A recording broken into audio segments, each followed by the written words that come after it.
الرحيم.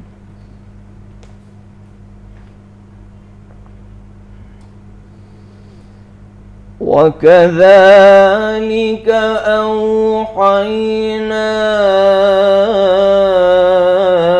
إليك روحا من أمرنا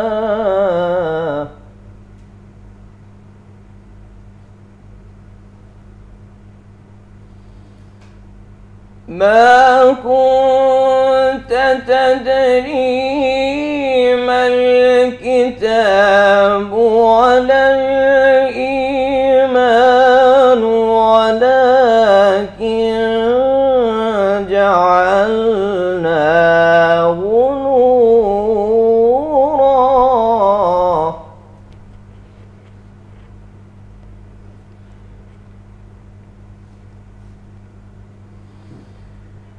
ما كنت تدري ما الكتاب ولا الإيمان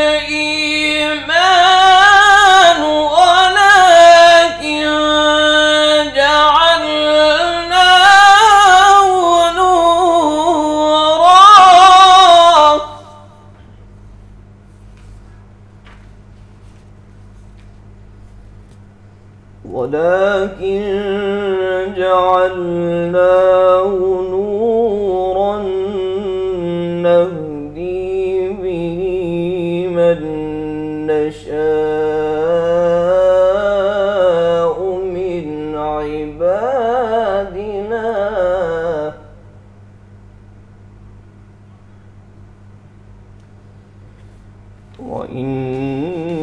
وإنك لتهدي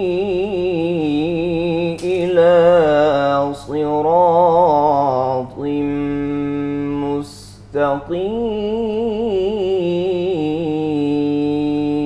مستقيم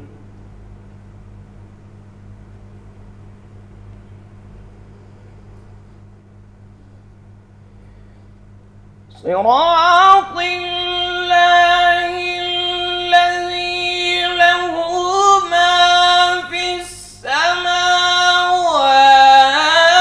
وما في الأرض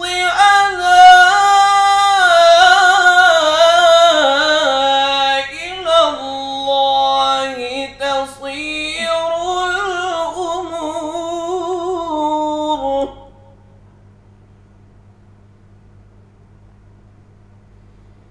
صراط الله الذي له ما في السماوات وما في الأرض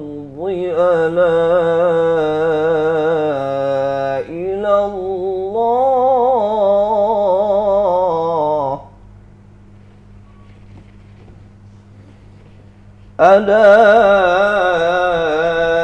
إلى الله تصير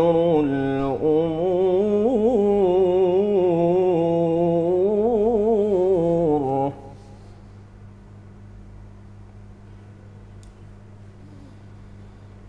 صراط الله الذي له ما في السماوات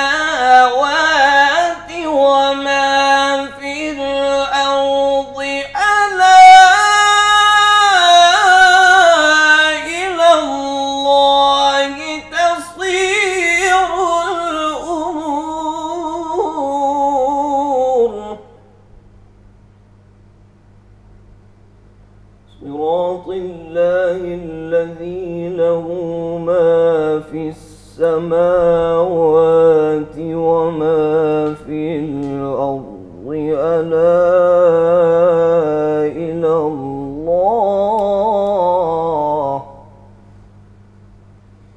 ألا إلى الله تصير الأمور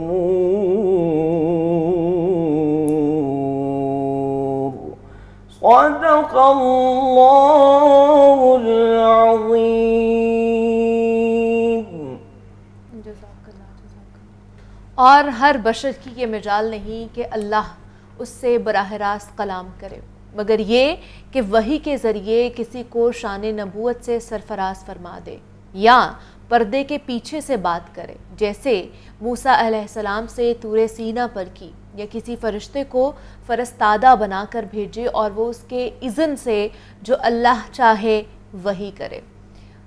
قرۂ ارض عالم بشریت کے لیے خطاب الہی کا واسطہ اور وسیلہ صرف نبی اور رسول ہی ہوگا، بے شک وہ بلند مرتبہ بڑی حکمت والا ہے۔ اسی طرح ہم نے آپ کی طرف اپنے حکم سے روح قلوب ارواح کی وحی فرمائی جو قرآن ہے، اور آپ وحی سے قبل اپنی ذاتی درات و فکر سے نہ یہ جانتے تھے کہ کتاب کیا ہے اور نہ ایمان کی شرعی احکام کی تفصیلات کو جانتے تھے جو بعد میں نازل اور مقرر ہوئیں۔ یہ صراط مستقیم اسی اللہ ہی کا راستہ ہے جو آسمانوں اور زمین کی ہر چیز کا مالک ہے۔ جان لو کہ سارے کام اللہ ہی کی طرف لوٹتے ہیں۔ جزاک اللہ، سبحان اللہ۔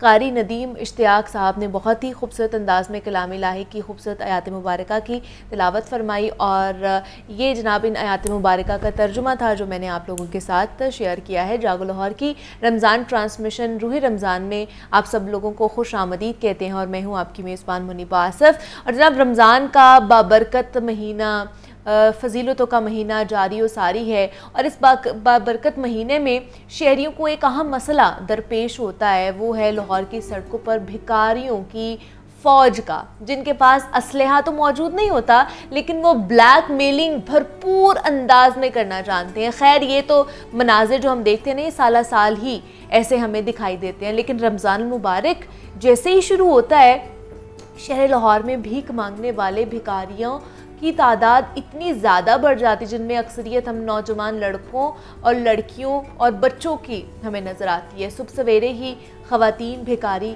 شیرخوار بچوں کو اٹھاتی ہیں، جبکہ جو بوڑھے حضرات ہوتے ہیں وہ بھکاری لڑکیوں کو ساتھ لے کر شہر پر دھاوا بول دیتے ہیں، اور پھر رات گئے تک سڑکوں، چوراہوں، گلیوں، بازاروں، جہاں بھی آپ کی نظر جائے گی نا انہی کا راج آپ کو دکھائی دے گا۔ لاہور کی سڑکوں پر چھوٹے بچے بھیک مانگنے میں مصروف ہوتے ہیں، جبکہ بعض بھکاری نشہ آور اشیاء کا بھی استعمال کرتے ہوتے دکھائی دیتے ہیں۔ اس کے علاوہ عورتوں اور مرد حضرات کا بھیک مانگنے کے غرض سے اپنے ساتھ لائے کم سن بچوں کے ساتھ بازاروں، مارکیٹوں میں خریداری کے لیے آنے والے جو شہری ہیں ان کی جیبوں پر بھی ہاتھ صاف کرنے سمیت دکانوں سے قیمتی سامان وغیرہ چوری کرنے کے واقعات بھی ہمیں سننے کو ملتے ہیں، لیکن ہماری انتظامیہ اس بھکاری مافیا کے سامنے گھٹنے ٹیکنے پر مجبور دکھائی دیتی ہے۔ 12 دفعہ کریک ڈاؤن کیا جاتا ہے، انہیں پکڑا بھی جاتا ہے، لیکن اس کے بعد بھی ہمیں سڑکوں پر اسی طرح بھکاری مافیا جو ہے وہ سرگرم نظر آتا ہے۔ تو اس مسئلے سے کس طرح چھٹکارا حاصل کیا جا سکتا ہے، کیا کیا اقدامات اٹھانے کی ہمیں ضرورت ہے، آخر اس کا حل کیا ہے، آج ہم اس پر بات کریں گے۔ اس وقت ان اسٹوڈیوز میں ہمارے ساتھ موجود ہیں راشدہ قریشی ہیں، سوشل ایکٹیوسٹ ہیں اور چائلڈ بیگرز کے مسئلے پر خاص مہارت رکھتی ہیں، تو ان سے جانتے ہیں۔ راشدہ آپ کو خوش آمدید جاگو لاہور کی جو رمضان ٹرانسمیشن ہے اس میں کیسی ہیں آپ؟ میں بالکل ٹھیک ہوں، آپ کیسی ہیں؟ میں بھی بالکل ٹھیک ٹھاک۔ راشدہ جس طرح میں بات کی تھی کہ یہ تو سالہ سال ہمیں مناظر نظر آتے ہیں لاہور شہر کی سڑکوں پر کہ بھکاری مافیا جو ہے وہ سرگرم رہتا ہے، لیکن رمضان میں خاص کر کے یہ مہینہ ویسے تو رحمتوں اور برکتوں والا مہینہ ہوتا ہے، اس مہینے میں خاص کر کے بہت زیادہ بھکاری نظر آنا شروع ہو جاتے ہیں، اس کی کیا وجہ ہے؟ دیکھیے اس کی سب سے بڑی وجہ تو یہ ہے کہ چونکہ رمضان کے اندر ہم سارے بہت خضوع و خشوع کے ساتھ عبادات میں مصروف ہوتے ہیں اور کوشش کرتے ہیں کہ ہم سے جتنا نیکی کا کام ہو سکے ہم وہ کریں، تو یہ میرا خیال ہے یہ ان کو بھی پتہ ہے کہ رمضان میں لوگ جو ہے وہ نیکیاں اکٹھی کرنے کی کوشش کرتے ہیں، سو اسی صورت کی وجہ سے اسی وجہ سے جو ہے وہ لوگ پھر اپنا ایک وہ ان کا جو بزنس کا ایک منتھ ہے یہ رمضان، اور وہ باہر نکلتے ہیں اور ان کو لگتا ہے کہ اس مہینے میں جو ہے وہ شاید پورے سال میں ہم اتنا جو ہے وہ نہ کما سکے جتنا ہم اس مہینے میں کما لیں گے۔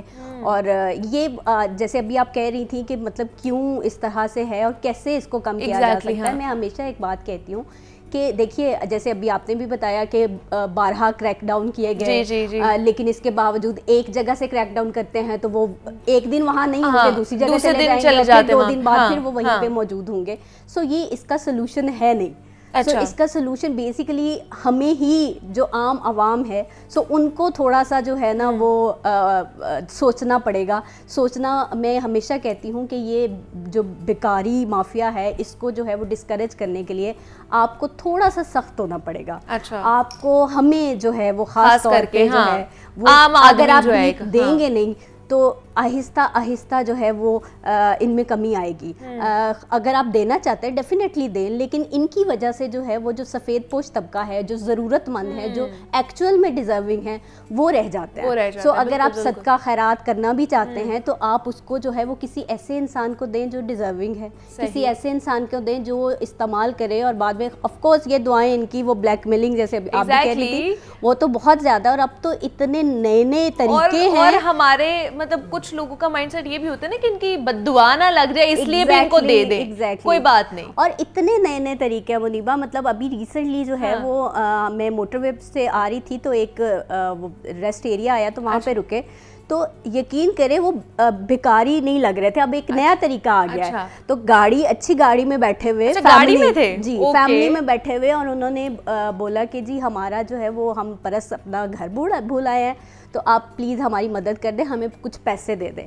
سو جب میں نے اپنے آفس میں آ کے اس کو شیئر کیا تو انہوں نے بولا کہ یہ تو طریقہ کار ہے, یہ تو ایک آدھ اگر کبھی مل جائے تو ہو سکتا ہے کہ واقعی وہ پرس بھول آئے ہیں, لیکن یہ تو روز دوسرے دن ہر کسی کو ٹکراتا ہے. یہ والا طریقہ کار میں نے موٹر سائیکلوں والوں کو بہت دیکھا ہے کرتے ہوئے, گاڑیوں والے بھی اب یہ کرنا شروع ہو گئے. اچھی گاڑیوں میں بیٹھے. پھر ایک دوسرا طریقہ کہ جی کسی اسٹیشن پہ رک کے کہ میرا پرس گم ہو گیا ہے تو مجھے وہاں جانا ہے تو پلیز مجھے ٹکٹ کے لیے پیسے دے دیں, میں بھوکا ہوں, میرا بچہ بھوکا ہے, مجھے دے دیں. دوائیوں کی ایون وہ دوائیوں کی پرسکرپشن جو ہے وہ انہوں نے ہاتھ میں پکڑی ہوئی ہوتی ہے. تو آپ اگر اب ان کو بھی تو پتا ہے نا کہ آپ کے پاس اتنا ٹائم نہیں ہے کہ آپ میڈیکل اسٹور پہ جائیں گے اور دوائی لے کے دیں گے, سو آپ جو ہے وہ مجھے دوائی لے دیں, نہیں تو پھر اچھا ٹھیک ہے آپ مجھے پیسے دے دیں. سو یہ والے طریقہ کار ہیں. تو اس میں ہمیں ویجیلنٹ مطلب اس کا مطلب ہے راشدہ کہ جو بھکاری ہیں وہ بھی اپنے آپ کو اپ گریڈ کر رہے ہیں. آف کورس وہ ٹائم کے ساتھ ساتھ جو ہے وہ اپنے آپ کو اپ گریڈ کر رہے ہیں, لیکن ہم وہیں کے وہیں ہیں. ہم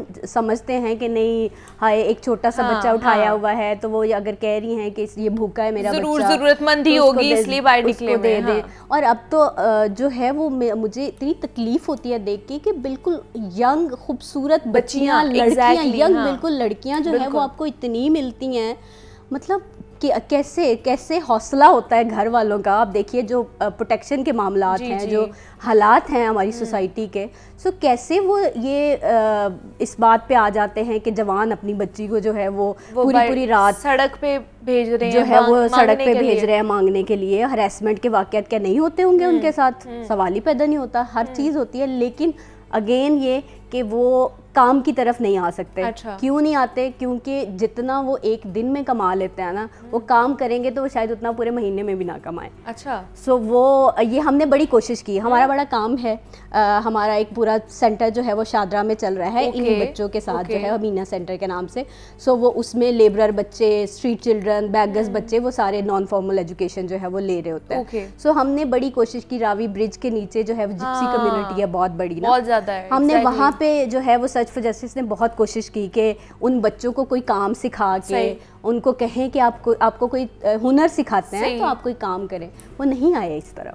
اچھا. ہمیں اپنا طریقہ کار جو ہے وہ چینج کرنا پڑے. ہمیں بیگر سے جو ہے وہ لیبرر بچوں کی طرف آنا پڑا تاکہ وہ سیکھ لیں جو دوسرے بچے ہیں. لیکن وہ کہتے ہیں جی جتنے پیسے ہم نے جو ہے وہ پورے مہینے میں کمانے ہیں, ہمارا تو ایک دن میں ہم یہ اتنے پیسے جو ہے وہ کما لیتے ہیں. اوبویسلی مطلب ایسے 2-3 دفعہ یہی انسیڈنٹ ہوا نا, ہم بیٹھے ہوئے تو میں نے ان کو کہا کہ آؤ گھر پہ کام کر لو, تمہیں پیسے مل جائیں. انہوں نے کہا نہیں, ہم ایک دن میں اتنا کما لیتے ہیں, آپ ایک مہینے بعد ہمیں اتنے پیسے دیں گے. ایگزیکٹلی ایسے ہی ہے. سو وہ ان کو جب اتنا کچھ نہ کر کے, سب سے بڑی بات یہ ہے کچھ نہ کر کے وہ اتنا کچھ مل رہا ہے تو پھر وہ کس طرح سے. لیکن راشدہ ان کے پیچھے بھی تو پشت پناہی بھی تو ہوگی نا. جو میرا مافیاز ہوں گے, کوئی ایسے گروہ ہوں گے جو ان کو آپریٹ کر رہے ہوں گے. اچھا, جو میرا ایکسپیرینس رہا نا کام کرنے کا, مجھے بہت کم مافیاز اور اس طرح کا فیل ہوا, کیونکہ میں نے ان کی جھگیوں کے اندر جا کے ان کے ساتھ بیٹھ کے بہت زیادہ کام کیا ہے.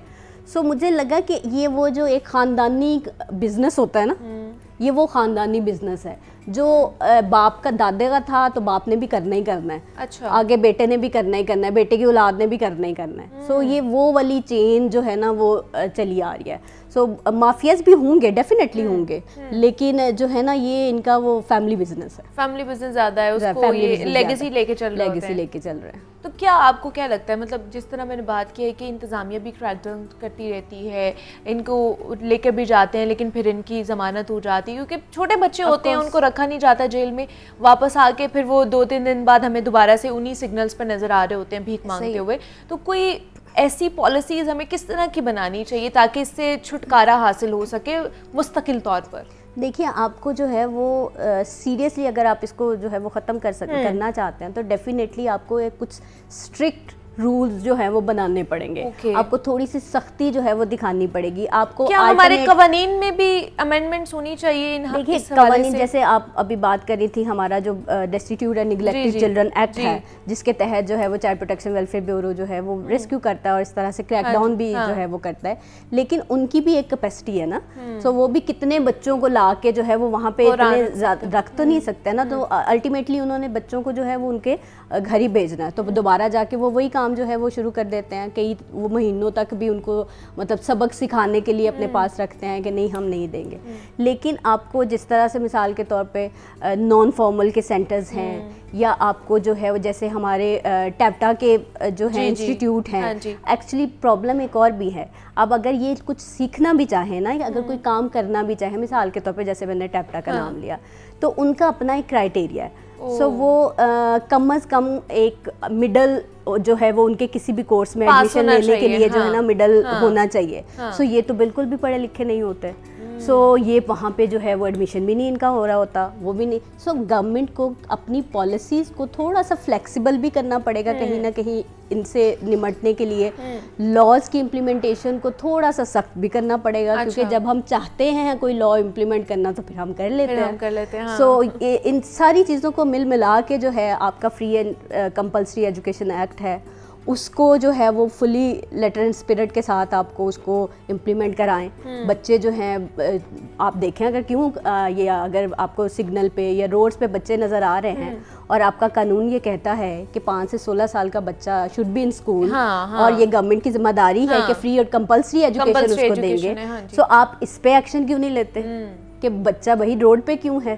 سو ملٹیپل اینگلز ہیں نا. لیبر ایکٹ آپ کے پاس موجود ہیں, 14 سال سے کم عمر کا بچہ اس پہ بریک کلن پہ کام نہیں کر سکتا, 15 سال کا کہیں بھی نہیں کر سکتا.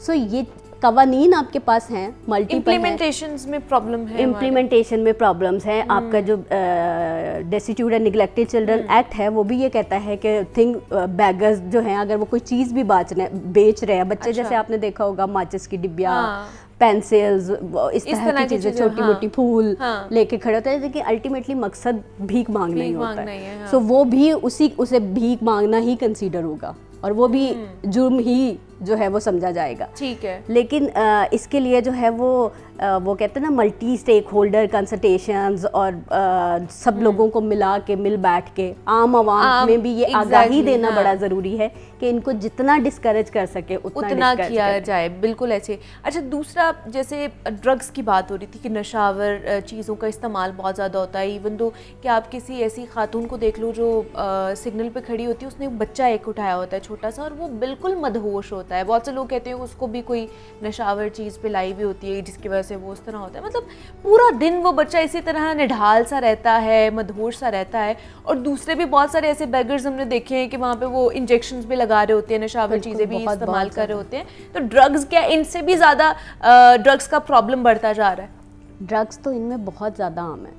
مطلب آپ چلے جائیں کینال پہ چلے جائیں, پورے روڈ کے اوپر جو ہے نا وہ آپ کو کینال کے اوپر جو ہے جگہ جگہ پہ لوگ جو ہے نا وہ اسی طرح سے انجیکشن لگاتے ہیں اور ڈرگ استعمال کرتے ہوئے, اور خاص طور پہ بچوں میں. اور یہ جو بات کی میں بالکل مجھے بھی ایسے لگتا ہے کہ سارا دن ہمارے بھی گھروں میں بچے ہیں, تو کیسے ممکن ہے کہ ایک بچہ ہر وقت سوتا ہی رہے تنگ ہی نہ کرے بالکل. بچے کتنا تنگ کرتے ہیں, کتنی شرارت کرتے ہیں, ہر وقت ان کو اٹھایا بھی نہیں جا سکتا. سو ایک بچہ جو ہے وہ سکون سے نہ تنگ کر رہا ہے, نہ بول رہا ہے, نہ وہ کچھ مانگ رہا ہے, نہ وہ کچھ کر رہا ہے, تو اس کا مطلب ہے کہ آخر تو اس کے ساتھ کچھ نہ کچھ کیا گیا ہے نا, کیونکہ وہ بچہ ان کا ٹول ہے. ایگزیکٹلی اسی بچے کو دکھا کے انہوں نے جناب مانگنا ہوتا ہے, پیسے مانگنے ہوتے ہیں. بچے کو بھوک لگی ہے, اس کے لیے کچھ کر دیں. ٹھیک ہے جی. جس طرح راشدہ نے کہا کہ ہمیں سوسائٹی نے مل کر جناب ان کو ڈسکریج کرنا ہے تاکہ ان مافیاز سے جلد چھٹکارا حاصل کیا جا سکے. راشدہ قریشی ہمارے ساتھ موجود تھی. راشدہ بہت شکریہ آپ کے وقت کا کہ آپ یہاں پر آئی, اور قاری صاحب بھی ہمارے ساتھ موجود ہے, قاری ندیم اشتیاق صاحب, آپ کا بھی بہت شکریہ. یہاں پہ ایک چھوٹی سی بریک لیتے ہیں اور ملتے ہیں اس بریک کے بعد.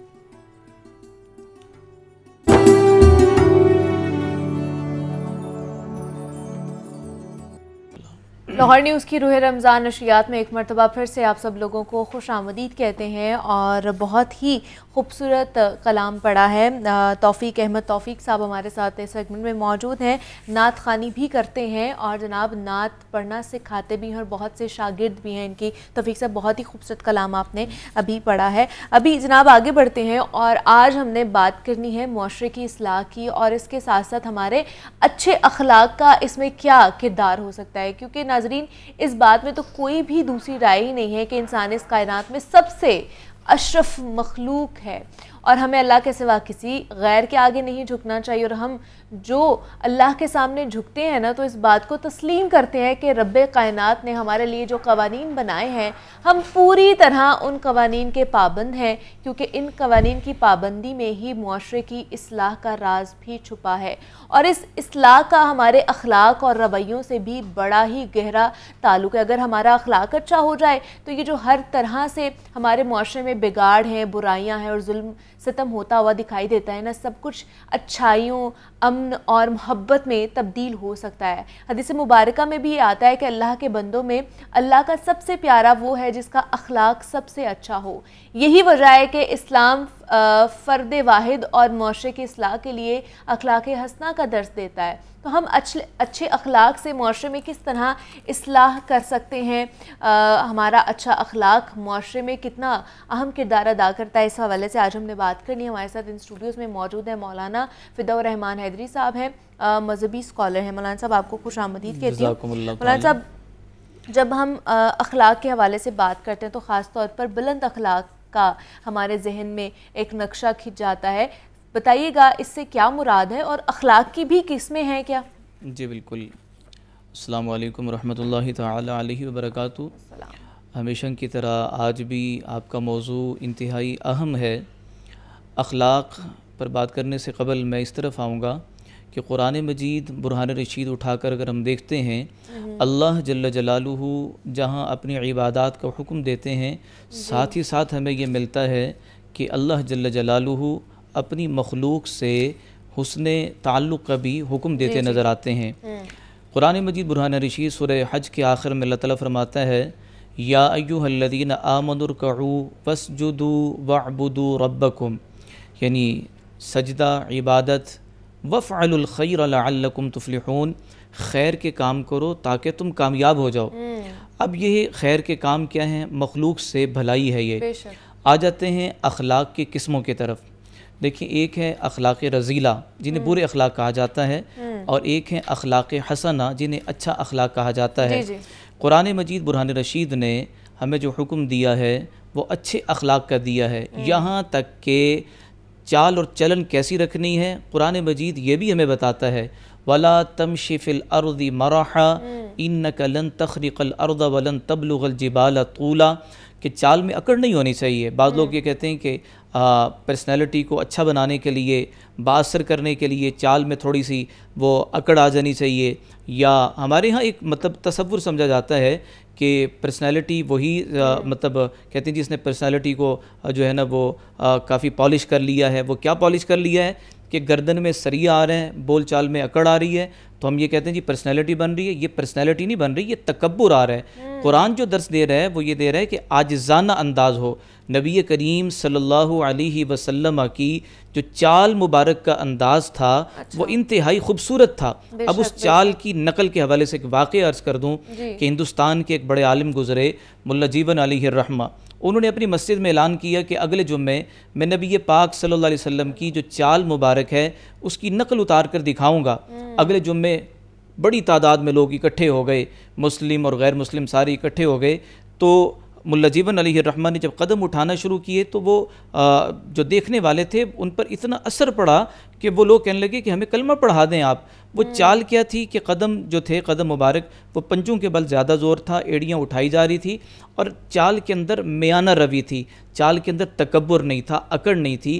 اس لیے قرآن مجید آوازوں کو بے جا بلند کرنا اس سے منع کرتا ہے کہ آوازیں ہماری پست ہونی چاہیے. ہماری مطلب یہ دیکھ لیں کہ قرآن تو ہے ہی سراپا اخلاق نبی کریم صلی اللہ علیہ وسلم کی ذات اقدس کے حوالے سے کہ کان خلقہ القرآن، سارا قرآن حضور کے ہی اخلاق ہیں. نبی کریم صلی اللہ علیہ وسلم کے اخلاق ہی تو ہیں یہ ساری چیزیں جو ہم ہمیں سکھا رہے ہیں. اچھا مولانا صاحب، یہ تو اخلاق ہے، لیکن کچھ لوگ ہم دیکھتے ہیں کہ ایک سوسائٹی میں بڑی پریکٹس کامن ہوتی جا رہی ہے کہ کچھ لوگ آپ کے سامنے تو بڑا اچھا اخلاق رکھیں گے، اچھی باتیں کریں گے، آپ کے ساتھ بڑا اچھا تعلق رکھیں گے، لیکن جیسے ہی پیٹھ پیچھے آپ کے بارے میں برائی کریں گے، آپ کے بارے میں تنقید کریں گے، آپ کو برا بھلا بولیں گے. یہ کس اخلاق میں آتا ہے؟ دیکھیں مریبہ، آپ نے بہت ہی اچھا سوال آپ نے کیا. بلکہ مجھے جب یہ ٹاپک کا پتہ چلا تو ہمیشہ یہ کوشش ہوتی ہے کہ اس کی پریکٹس میں اپنی ذات سے شروع کروں کہ یہ میڈیا پر کیمرے کے سامنے بیٹھ کر اخلاق کے حوالے سے نصائح کرنا تو آسان ہے. عملی زندگی میں بحیثیت ایک انسان میں کتنا عمل درآمد کر رہا ہوں. کہ کچھ لوگ ہوتے ہیں خوشنما گفتگو، اچھی گفتگو ہوتی ہے، لیکن جو ہی پردے سے ہٹے تو وہ بری حرکتیں شروع ہو جاتی ہیں. اور سورہ حجرات درس دیتی ہے وَلَا يَغْتَبْ بَعْضُكُمْ أَحَدًا، کہ کسی کی غیبت نہ کرو. سورہ حجرات میں یہ ساری چیزیں آ گئی.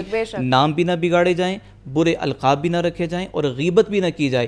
بات کو آگے بڑھاتے ہوئے میں یہاں تک یہ کہوں گا کہ فقہ حنفی کے اندر تو یہ لکھا ہے مسلم تو مسلم، کسی غیر مسلم کی بھی غیبت کی اجازت نہیں ہے، کیونکہ غیر مسلم بھی ہمارے درمیان رہتے ہیں، اور ان غیر مسلموں کی غیبت کی اجازت بھی نہیں ہے کہ ان کے پیٹھ پیچھے ان کی برائیاں شروع کر دیں. تو یہ اخلاق رذیلہ میں آئے گا، یہ برے اخلاق میں آئے گا، یہ اچھے اخلاق نہیں. بالکل بالکل ایسے یہ برے اخلاق میں آئے گا، یہ برے اخلاق میں گرا ہوا اخلاق جس کو کہتے ہیں. اور جس طرح انہوں نے کہا کہ صرف مسلمانوں کی نہیں، غیر مسلموں کی بھی نہیں ہمیں اس طرح کی تنقید یا برائی کرنی چاہیے پیٹھ پیچھے. اچھا، ایک مضبوط معاشرے کے لیے ہماری اخلاقیات اور بلند اخلاق کتنا ضروری ہوتا ہے، اور اس کی وجہ سے کس طرح ہم معاشرے کو تشکیل دے سکتے ہیں؟ دیکھیں جی، سب سے پہلی بات یہ ہے کہ اگر ہم دیکھتے ہیں قرآن و سنت کا مطالعہ کرتے ہیں تو نبی کریم صلی اللہ علیہ وسلم نے اخلاقی اقدار سے ہی جو ہے وہ اپنی تعلیمات کا آغاز کیا.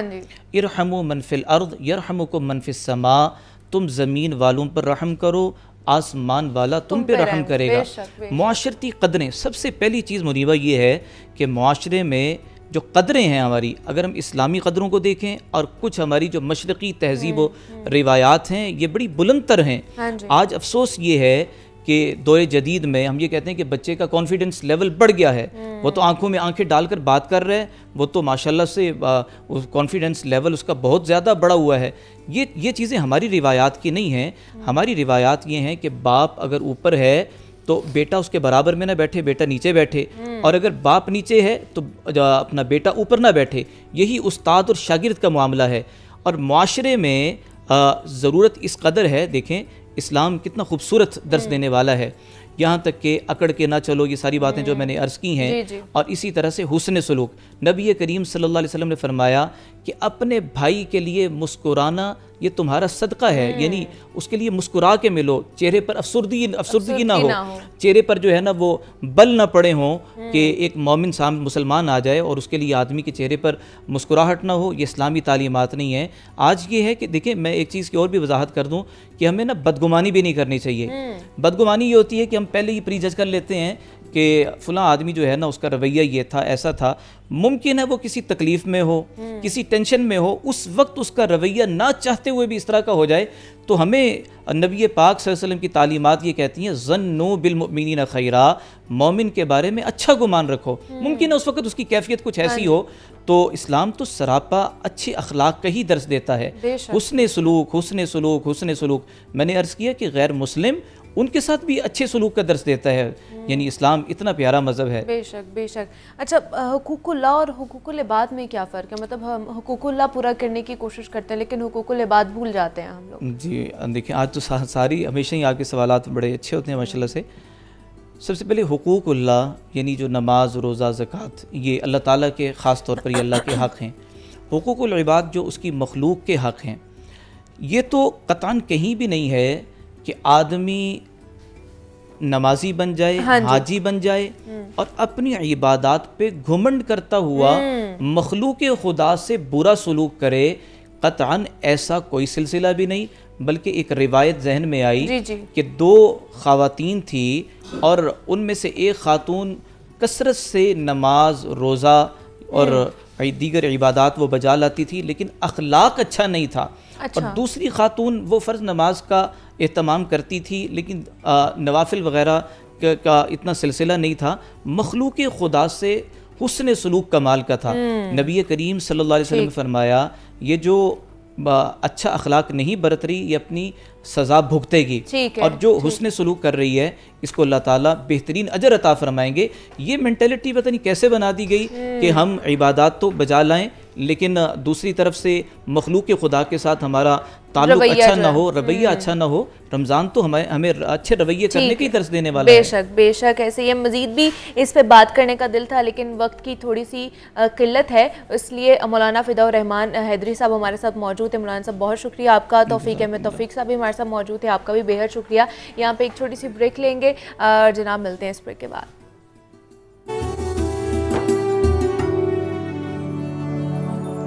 محمد شرجیل نقشبندی ہمارے ساتھ موجود ہیں اس سیگمنٹ میں.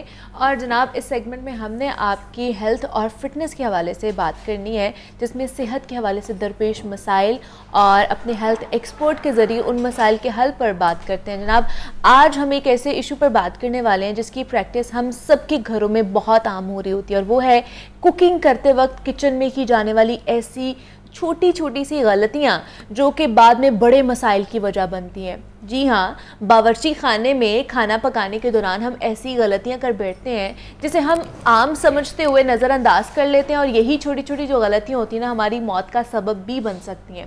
کھانا پکانے کے دوران درست طریقے سے محفوظ نہ کی جانے والی خوراک, گلے سڑے کھانوں اور اس سے پیدا ہونے والے بیکٹیریاز ہماری صحت کے لیے انتہائی نقصان دہ ہو سکتے ہیں اور وہ جان لیوا امراض کا بھی سبب بنتے ہیں. رپورٹ کے مطابق یہ بتایا جاتا ہے کہ ہر سال 6 میں سے 1 شہری فوڈ پوائزننگ کا شکار ہوتا ہے جس کے باعث 1,28,000 ہاسپٹلز میں علاج کے لیے جاتے ہیں جبکہ 3,000 افراد ایسے ہی امراض کی وجہ سے زندگی سے اپنی ہاتھ دھو بیٹھتے ہیں. تو کوکنگ کرتے وقت عام طور پر کون کون سی غلطیاں کی جاتی ہیں, کن چیزوں میں احتیاط کے ذریعے ان مسائل سے بچا جا سکتا ہے, سبزیاں اور خاص کر کے گوشت دھونے سے لے کر پکانے تک کون کون سی احتیاطی تدابیر اپنانے کی ہمیں ضرورت ہے, اس پر بات کریں گے. ہمارے ساتھ ان اسٹوڈیوز میں اس وقت موجود ہیں کلینکل نیوٹریشنسٹ ہیں زوہا اکرم ہمارے ساتھ موجود ہیں. زوہا آپ کو خوش آمدید کہتی ہوں روح رمضان کی نشریات میں. کیسی ہیں آپ؟ الحمدللہ میں بالکل ٹھیک, جزاک اللہ خیر, thank you so much for having me on the show. Zoha کیسا چل رہا ہے, رمضان کیسا جا رہا ہے؟ الحمدللہ رمضان بہت اچھا جا رہا ہے اور اتنا روح پرور ماحول ہے آپ کے سیٹ کا. مجھے بے تحاشا خوشی ہو رہی ہے کہ میں اس ٹرانسمیشن کا حصہ بنی اور اس میں شرکت کی ہے آج. اچھا زوہا, جس طرح میں بات کر رہی تھی کہ بہت سی چھوٹی چھوٹی سی غلطیاں ہوتی ہیں کچن میں کھانا پکاتے وقت جن کو ہم نگلیکٹ کر دیتے ہیں, نظر انداز کر دیتے ہیں اور وہ بعد میں پھر ہماری بہت سی ایسے امراض کی وجہ بھی بن جاتے ہیں, سبب بن جاتے ہیں جو اس میں بعد میں ہمیں سفر کرنا پڑتا ہے. تو سب سے پہلے تو جو سب سے بڑی خطرناک بیماری لگتی ہے وہ ہمارے کھانے پینے سے جب ہم نگلیکٹ کرتے ہیں ان چیزوں کو, پیٹ کی بیماریاں سب سے پہلے ہمیں لاحق ہوتی ہیں. تو کس طرح کون کون سی احتیاطی تدابیر ہمیں اپنانی چاہیے جب ہم کچن میں کھانا بنا رہے ہوں؟ اچھا دیکھیں انیبا, اس میں سب سے پہلی چیز تو یہ ہے کہ جب بھی ہم گروسری اسٹور سے ویجیٹیبلز یا فروٹس کو خریدتے ہیں تو ان کو لا کر سب سے پہلے کچن میں دھویا جاتا ہے. ہاں, تو starting from washing the vegetables, یہاں پر ہی ہماری ایک تھوڑا سا ایرر یہ ہے کہ ہم نلکے کے پانی کے نیچے فوراً سے ویجیٹیبلس کو فروٹس کو رکھ دیتے ہیں اور اس کو ہم سمجھتے ہیں کہ ہم نے اگر اس کو تھوڑی دیر کے لیے اس کو رنس کر لیا, اس کے اندر سے پانی کے اندر سے گزار لیا تو وہ کمپلیٹلی واش ہو گئی ہے. تو میرے خیال میں بہتر طریقہ یہ ہے کہ ویجیٹیبلز کو اور فروٹ کو جب ہم بازار سے گھر پر لے کر آتے ہیں یا گروسری اسٹور سے لے کر آتے ہیں، ان کو ابلے ہوئے پانی کے اندر ایک علیحدہ برتن کے اندر اچھے طریقے سے بار بار 1 سے 2 اور 2 سے 3 دفعہ واش کیا جائے. اور عام طور پہ ایک اور بھی بات ہے جو ہمارے ہاں خواتین شاید تھوڑا سا نگلیکٹ کر دیتی ہیں، اور وہ یہ ہے کہ ہم جب ویجیٹیبلز اور فروٹس کو لے کر آتے ہیں بازار سے تو ہم اسی شاپنگ بیگ جو ہے ہمارا، اسی پلاسٹک بیگ ہوتا ہے یا جو بھی بیگ، اس کے اندر ہی ڈائریکٹ فریج کے اندر رکھ دیتے ہیں. تو بعض اوقات ایسا ہوتا ہے کہ اس بیگ کے اندر خدا نخواستہ کوئی ٹڈی، کوئی انسیکٹ موجود ہوتا ہے، اور پھر اگر وہ صحیح طریقے سے واش نہ ہو تو ہمارے کھانے کا حصہ بھی بن سکتا ہے. اور یہ چیز پھر کیا کرتی ہے، in the end it result in جو آپ نے بات کی، جو پیٹ کی بیماریاں، وامٹنگ، ڈائریا، ابڈومینل کریمپس اور اس طرح کی چیزیں. تو مطلب یہ احتیاط کرنی چاہیے کہ جب ہم سبزیاں یا پھل لے کر آئیں تو اس کو گرم پانی میں گرم پانی میں. اور ایک اور طریقہ یہ ہے کہ سوڈیم ہائپوکلورائٹ میں بھی اس کو دھویا جا سکتا ہے. اچھا جی ہاں، یہ اس کا سلوشن ایزیلی اویلیبل ہے بازار میں. آپ اس کو جو ہے سوڈیم کلورائڈ کے اندر دھو لیں یا ابلے ہوئے پانی کے اندر بھی دھو لیں تو اس کے اندر سے جراثیم اور باقی جو مائکرو آرگنزمس اور انسیکٹس، اس طرح کی کنٹامیننٹس ہیں، ایکسٹرانیس مٹیریل ہے، اس میں سے جو ہے وہ نکل جائے گا، وہ کہہ لیں کہ صاف ہو جائیں گے. اچھا یہ تو ہو گیا کہ بازار سے لے کے آنا ہے، انہیں کس طرح ہم نے صاف کرنا ہے جو سبزیاں ہیں، جو پھل ہیں. جب کھانا پکا رہے ہوتے ہیں تب کیا جو خواتین ہیں ہمارے گھر کی، انہیں احتیاط کرنی چاہیے، کس طرح کی جو احتیاطی تدابیر ہیں وہ اپنانی چاہیے؟ اچھا اس میں ٹھیک ہے خواتین کی بات بھی میں آتی ہوں، لیکن دیکھیں ریسٹورینٹس میں بھی تو ورکرز ہوتے ہیں میل، جو کہ شیف ہوتے ہیں اور کوکنگ کرتے ہیں. عام طور پہ ایسے ورکرز کے لیے جو کہ میل ہیں اور کوکنگ یا واشنگ یا کلینزنگ کے اندر، کچن کی کسی بھی ایکٹیویٹی کے اندر وہ پارٹ لے رہے ہیں، ان کو ضروری یہ ہے کہ فار انسٹنس ان کی اگر بیئرڈ ہے یا داڑھی ہے تو اس کو صحیح طریقے سے ٹرم کیا ہو، اور بالوں کے اوپر پراپر کیپ جو ہو وہ ہو تاکہ بال صحیح طریقے سے کورڈ ہوں. ایپرن کا استعمال ہو، اور پھر کچن میں باقاعدگی سے ہینڈ سینیٹائزر کا نہیں بلکہ ہینڈ واش کا اور ہینڈ سوپ کا استعمال ہو. کیونکہ سینیٹائزر سے ریلیٹڈ ہمیں پتہ ہے کہ کچھ انسیڈنٹس ہیں کہ وہ جب چولہے کے سامنے جاتے ہیں تو اس سے برننگ، تو اس کو میں نے ہینڈ واش اور ہینڈ سوپ کا صحیح طریقے سے استعمال ہو. اور خواتین جو ہیں ان کے لیے بھی ریکمینڈڈ یہ ہے کہ وہ اپنی ہائیجین کا، سینیٹری کنڈیشنز کا، نہ صرف کچن کی، اپنی بھی ہائیجین کا خیال رکھیں اور کچن کی بھی ہائیجین کا خیال رکھیں، اپنے کاؤنٹرز کو صاف رکھیں، اور پھر جو یوٹینسلز ہیں، نائفز ہیں، فورکس ہیں، اسپونز ہیں، ان کو اچھی طریقے سے ریگولر واشنگ کے ذریعے ان کو سیٹ کیا جائے ان کی جگہوں پر. اور پھر ایپرن کا استعمال کیا جائے، بال صحیح طریقے سے کورڈ ہوں تاکہ کھانے کے اندر کوئی بال نہ جائے جو ہے وہ نہ جائے.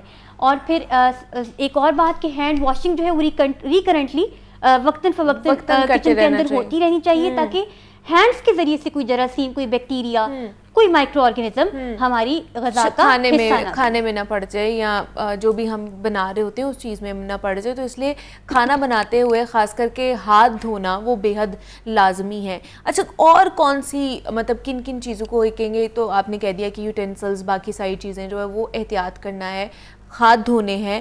اس کے علاوہ کون کون سی جو احتیاطیں ہیں جو لازمی کرنا ہے، جس کو تو نگلیکٹ کر ہی نہیں سکتے ہیں نا؟ اس میں اگر تھوڑا سا اس بات کو بڑھایا جائے تو ایک ضروری بات یہ بھی ہے کہ نیلز کا ٹرم ہونا بھی بہت ضروری ہے اس میں، تاکہ کوئی اس طرح کا کنٹامینٹ بھی نہ جائے. اور بالوں کی بات میں نے پہلے کر دی.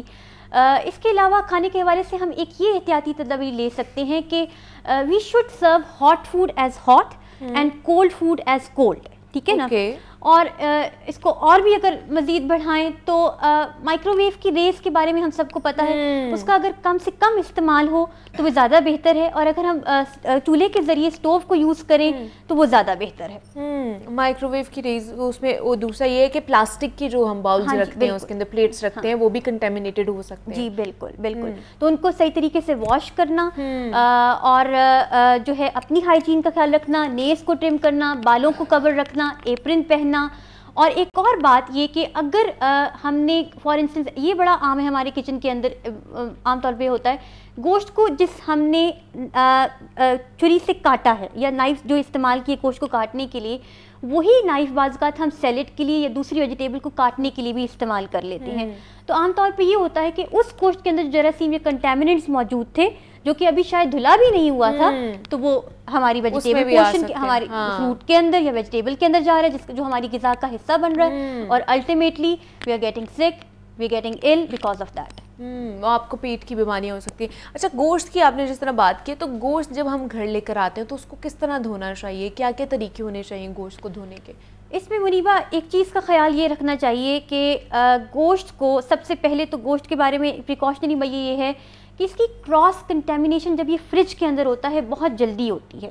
یعنی کہ فریج کے اندر جس حصے میں یا فریزر کے اندر جس حصے میں گوشت پڑا ہوا ہے, اگر اسی حصے میں کوئی ایسی کھانے کی اشیاء پڑی ہوئی ہیں جن کا حصہ کوئی لیکوڈ ہے, جس طرح کہ دہی ہو گئی, دودھ ہو گیا, اگر وہ اوز آؤٹ کر کے گوشت کے اندر جا رہا ہے یا گوشت کے اندر سے پانی اوز آؤٹ کر کے سبزی یا کسی پھل کا یا دودھ کا حصہ بن رہا ہے تو یہ بھی کنٹامینیشن کاز کرے گا. تو ضروری یہ ہے کہ اس کو پراپر طریقے سے ایک بیگ کے اندر سیل کر کے گوشت کو فریج کے اندر رکھا جائے. اور دھونے کے لیے ضروری یہ ہے کہ اس کو نلکے کے سیدھا نلکے سے نکلتے ہوئے پانی کے اندر نہ دھویا جائے, بلکہ کسی الگ برتن میں, الگ سانچے میں, الگ برتن میں اس کو اچھے طریقے سے دھویا جائے.